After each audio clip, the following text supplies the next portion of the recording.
Bonjour. On dit que le monde appartient à ceux qui se lèvent tôt.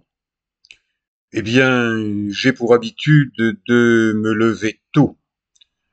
Et le silence, la tranquillité de Toulon la nuit me permettent de monter mes vidéos, mes documentaires, de les commenter. À 6 heures tous les matins, le port de Toulon est réveillé par cette machine qui nettoie le dallage du port. Attention, ça glisse quand c'est mouillé. Mais on ne peut pas tout avoir, le beurre et l'argent du beurre. Et à 8 heures, eh bien, ce dimanche 7 juillet 2024, qui est si important pour la France, les Français qui votent, eh bien, ça démarre bien, il fait beau. Je prends un bus et nous ne sommes que deux à attendre un bus de bonne heure. Donc, eh bien, assis sur le banc de l'arrêt de bus, devant le stade Mayol, temple du rugby club toulonnais, j'en profite pour faire des exercices. J'optimise le temps et à longueur d'année, je fais des exercices. Même quand je suis dans le bus, je travaille sur ma posture assise, je travaille sur ma respiration, mon contrôle respiratoire, tout en admirant le paysage. Toulon est la plus grande ville du département du Var. Elle est touristique. En été, elle accueille beaucoup de monde. Donc, mieux vaut aller à la plage au Mourillon de bonne heure si on veut profiter de la plage, profiter de la nature.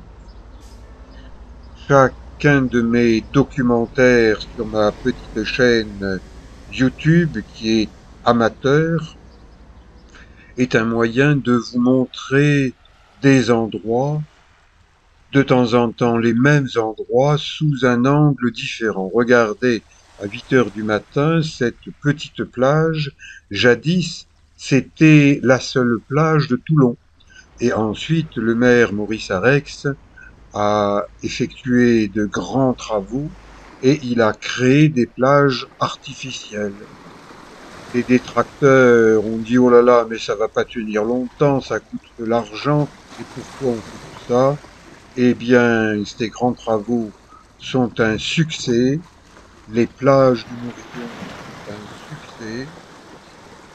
Et regardez le matin de bonne heure, quand il n'y a quasiment personne, j'ai l'impression que ces plages m'appartiennent. Je ne fais pas une fixation, je n'ai pas une grosse tête, mais c'est une sensation plaisante le matin, quand il n'y a presque personne, de se dire c'est pour moi, j'en profite.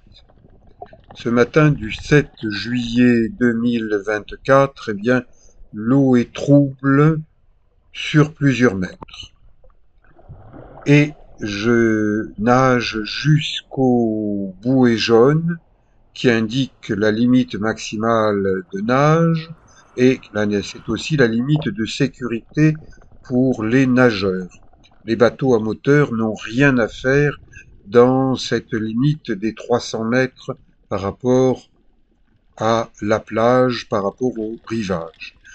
J'accroche mon sac à dos étanche à une de ces bouées et je descends en apnée sur 4-5 mètres.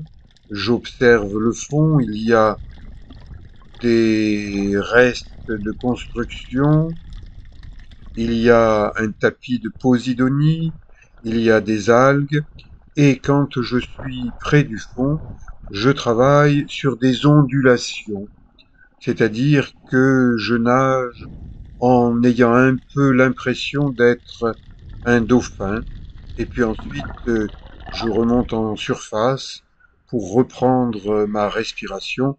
C'est mon entraînement aux apnées.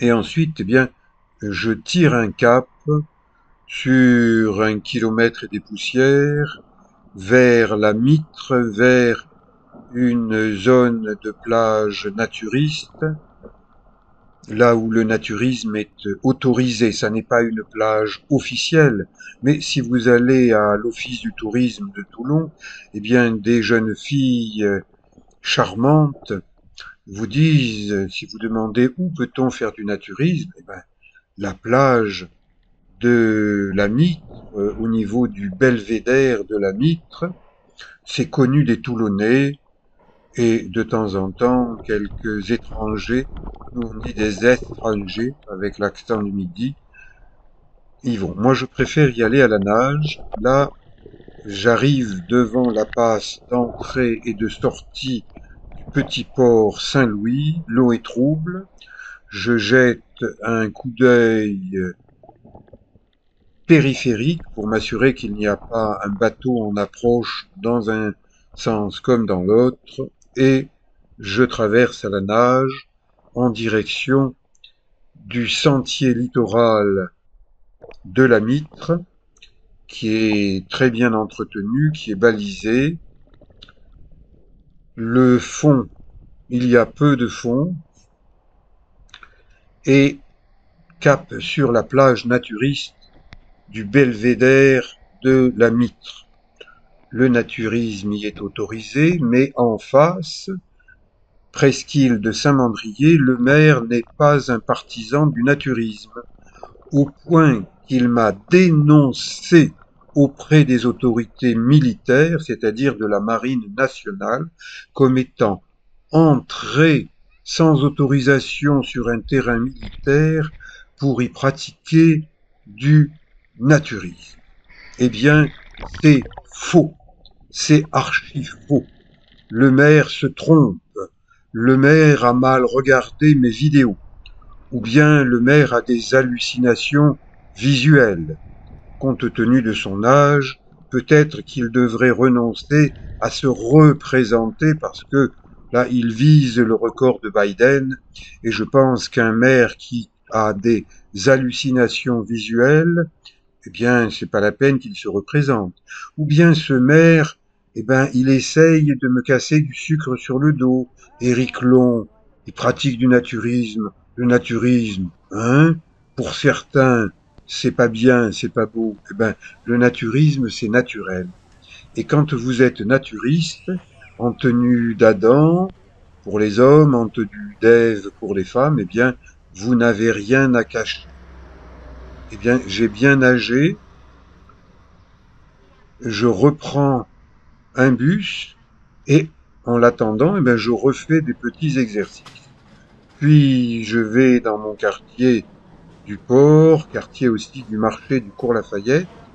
Regardez, il s'y prépare des choses tout à fait intéressantes au niveau de la culture, au niveau de l'art.